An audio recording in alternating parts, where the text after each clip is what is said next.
जय हिंद साथियों, कैसे हैं आप सभी। बीएसएफ आरओ और आरएम यानी रेडियो ऑपरेटर और रेडियो मैकेनिक का फिजिकल हमारा कब होगा और इसमें टोटल फॉर्म कितने भरे गए हैं, पूरी जानकारी साथियों आपको इस वीडियो में मिल जाएगी। लेकिन एक बात मैं आपको बता दूं, अब की बार इसमें सिलेक्शन लेना आसान है ना। टोटल फॉर्म कितने भरे गए हैं, सारी जानकारी आपको इस वीडियो में अच्छे तरीके से मैं देने वाला हूं। आइए आगे बढ़ते हैं और चैनल को प्रत्येक युवा साथी सब्सक्राइब जरूर कर लीजिएगा।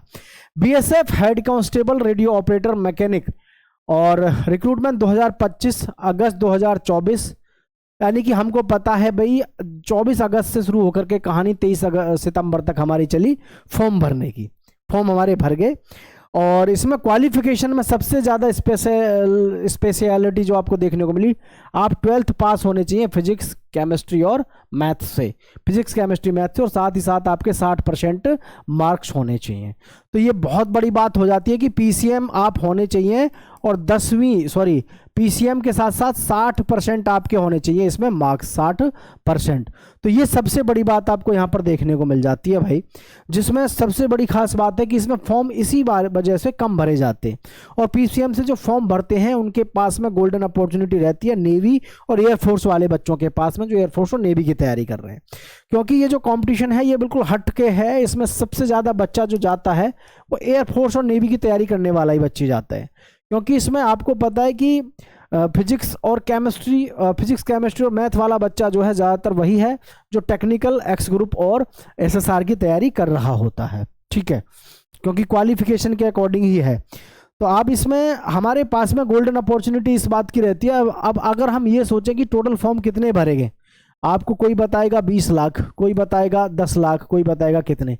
ऐसी भर्ती जो होती है इसमें ज़्यादा से ज़्यादा 6 लाख के आसपास आपके फॉर्म भरे जाते हैं, इससे ज़्यादा फॉर्म आपको देखने को नहीं मिलते। और 6 लाख हालांकि कंपटीशन बढ़ता है, लेकिन सबसे बड़ी बात है कि एयरफोर्स के एक्स ग्रुप से ही आप लगा लो, उसमें जो फिजिक्स केमिस्ट्री मैथ्स वाले हैं वही फॉर्म डालते, फिर भी उसमें कंपटीशन इतना धांसू देखने को नहीं मिलता है, ठीक है। तो यहाँ अगर मैं सबसे ज़्यादा अहम चीज़ पे मैं बात करूँगा आपके साथ में, एक सेकंड लूँगा आपके साथ में। तो साथियों यहाँ पर ये जो हमारे पास में है यही आपके पास में गोल्डन अपॉर्चुनिटी रहती है, जिसमें आपके पास में 168 सेंटीमीटर की आपको हाइट मिलती है, फीमेल के लिए 157 सेंटीमीटर मिलती है। चेस्ट जो है फॉर मेल्स के 80 सेंटीमीटर और फुला करके आपकी 80 से 85 सेंटीमीटर आपको देखने को मिलती है।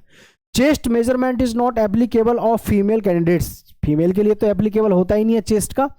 अच्छा, फिजिकल की भी बात कर लेते हैं। तो रनिंग जो होगी हमारी 1600 मीटर की रनिंग आपकी 6.5 मिनट में है, तो टाइम तो हमें ठीक ठाक मिलता है रनिंग का 1600 मीटर की। आर्मी को छोड़ के बाकी सभी में टाइम ठीक ठाक मिलता है, क्योंकि आर्मी में तो कंपटीशन होता है, लेकिन इसमें टाइम की देखें तो 6.5 मिनट बहुत है, ठीक है। 6.5 मिनट आपकी इसमें बहुत है, ठीक है, 6.5 मिनट टाइम इसमें बहुत है आपका 1600 मीटर का। लॉन्ग जंप और हाई जंप भाई ये सभी चीज़ें सामान्य तौर पर युवा साथी कर ही लेंगे जिनकी उम्र 18 से 25 साल है। रनिंग में लड़कियों के लिए 800 मीटर की 4 मिनट में है। जंप जो है आपकी 9 मिनट, ये आप 9 फीट और 3 फीट, ये लॉन्ग जंप और हाई जंप को इतना बड़ा इशू नहीं है, ये तो उन्हीं के लिए है जिनका वजन ज़्यादा है मेरी तरह और जिनके बस की चलना भी नहीं है, उनके लिए ही है ये तो, ठीक है।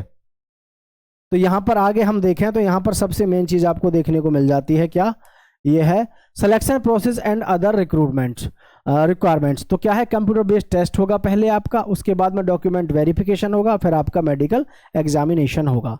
मतलब सीधा सा है, अगर हम यहाँ से देखें तो आपके पास में गोल्डन अपॉर्चुनिटी इस तरीके से रहती है कि आपको इसमें सिलेक्शन लेना आसान इसलिए ज़्यादा पड़ जाता है क्योंकि इसमें सबसे ज़्यादा शोर शराबा इसी बात का रहता है कि कितने फॉर्म भरे गए, क्या और कैसे होगा। लेकिन जो युवा साथी अपनी तैयारी ज़बरदस्त तरीके से कर रहे हैं उनको कोई दिक्कत होने वाली नहीं है।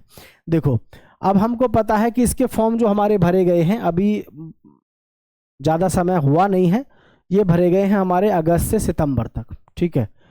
तो रेडियो ऑपरेटर रेडियो मैकेनिक के हमारे सितंबर तक हमारे फॉर्म भरे गए हैं। सितंबर के बाद में अक्टूबर हमारा निकल गया, नवंबर भी हमारा निकलेगा, दिसंबर, जनवरी और भाई फरवरी। देखो मैं आपको सीधा बता दूं साथियों, इस चीज़ को थोड़ा ध्यान से समझना।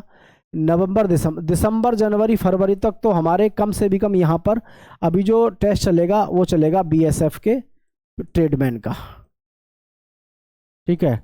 ट्रेड्समैन का हमारा यहाँ पर फिजिकल चलेगा, बीएसएफ ट्रेड्समैन का। अब बीएसएफ ट्रेडमैन का जैसे चलेगा, इसके बाद में हमारा बचता है मार्च का, अप्रैल का और मई का। अब सोचोगे इतनी दूर जाएगा, आप देखना बीएसएफ का फिजिकल भी बहुत देरी से होता है और बीएसएफ का रिटर्न भी बहुत देरी से होता है। आपको जान करके आश्चर्य होगा, बीएसएफ के बीएसएफ में एचसीएम और एएसआई की भर्ती 2024 से चल रही है, 25 आ गई, अभी तक इसमें रिटन एग्जाम नहीं हुआ, मतलब पूरी एक साल निकल गई, उससे ऊपर हो गई, लेकिन अभी यह भर्ती अपनी पूरी तरीक़ा से हुई नहीं है। तो आपको यहाँ पर जो हमारे रेडियो ऑपरेटर वाले हैं साथी, आपको टाइम तो यहाँ पर अच्छा खासा मिलेगा अभी। लेकिन मैं एक बात ज़रूर कहना चाहूँगा रेडियो ऑपरेटर से और हेड कांस्टेबल से कि भैया आप इस समय ये मत सोच के चलो कि हमारा फरवरी में फिजिकल है, आप ये सोच के चलो कि मेरे पास अभी 6 माह हैं, 6 माह हैं किसके लिए? एग्ज़ाम के लिए, क्योंकि फिजिकल तो आप आराम से सभी कर दोगे। एग्ज़ाम की तैयारी अगर आप अभी से कर लो तो आपको जानकर के आश्चर्य होगा कि अभी जो हमारा 8वां वेतन लगेगा, 8वां वेतन जो लगेगा, तो 8वां वेतन लगने पर आपका वेतन कम से कम 1 लाख प्लस जाएगा, हेड कांस्टेबल का और रेडियो मैकेनिक का 1 लाख प्लस जाएगा। अब ये आप सोच लो खुद अपने दिमाग में कि आप इस समय पर केवल ये सोच लो फिजिकल कब होगा, फिजिकल पर ध्यान ना देके, ध्यान ना देने का मतलब है इस बात पे जोर मत दो फिजिकल कब होगा, आप इस चीज़ पे दिमाग लगाओ कि फिजिकल तो मैं मार लूँगा, हल्का हल्का दौड़ते रहो, लेकिन सबसे ज़्यादा फोकस करने की ज़रूरत है इसमें रिटर्न में। रिटर्न अगर आपने बाजी मार दी तो 1 लाख रुपया पर मंथ की आपकी कम से कम सैलरी होगी। और आज जितने भी ज़्यादातर प्राइवेट सेक्टर में काम कर रहे हैं सभी लोग, सबके मन में ये अब की बार ज़रूर ये लालच आ जाएगा, सबको एक बार से मतलब पछताना आएगा कि काश हमने उस टाइम पे बढ़िया तैयारी करी हुई होती तो हम जो है सरकारी नौकरी पर होते, तो मतलब लाइफ सिक्योर रहती। प्राइवेट सेक्टर में क्या है कि बाद में आपको दिक्कत आती है, ऐसे लगता है कि यार कल जॉब से निकल जाए, परसों निकल जाए, महीना 2 महीना की है, 1.5 साल की है।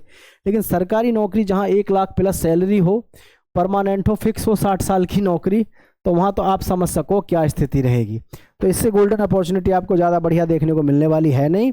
तो भाई सभी साथियों से मैं बस इतना ही कहूँगा, 1 लाख प्लस सैलरी आपको मिलने वाली है, तो अभी से आप अपना तैयारी जो करनी है फिजिकल पे कम करो, रिटर्न पे ज़्यादा करो, क्योंकि फिजिकल आप मान लोगे सारा खेल इसमें रिटर्न का है।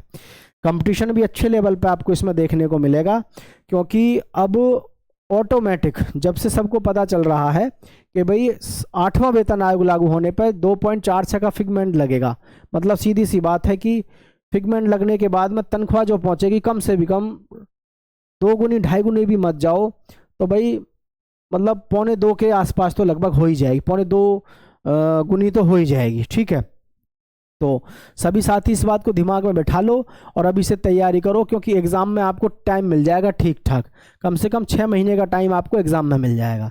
तो फिजिकल मैंने आपको बता ही दिया, यहाँ पर अभी आपका ये सब चलेगा, फिजिकल आपका थोड़ा सा लेट होगा, लेकिन अभी से आपके पास में रिटन टेस्ट की तैयारी करने का भरपूर समय है। सभी अपनी तैयारी ज़बरदस्त तरीके से करते रहिएगा और साथियों के साथ शेयर करिएगा। जय हिंद, जय भारत साथियों, नमस्कार।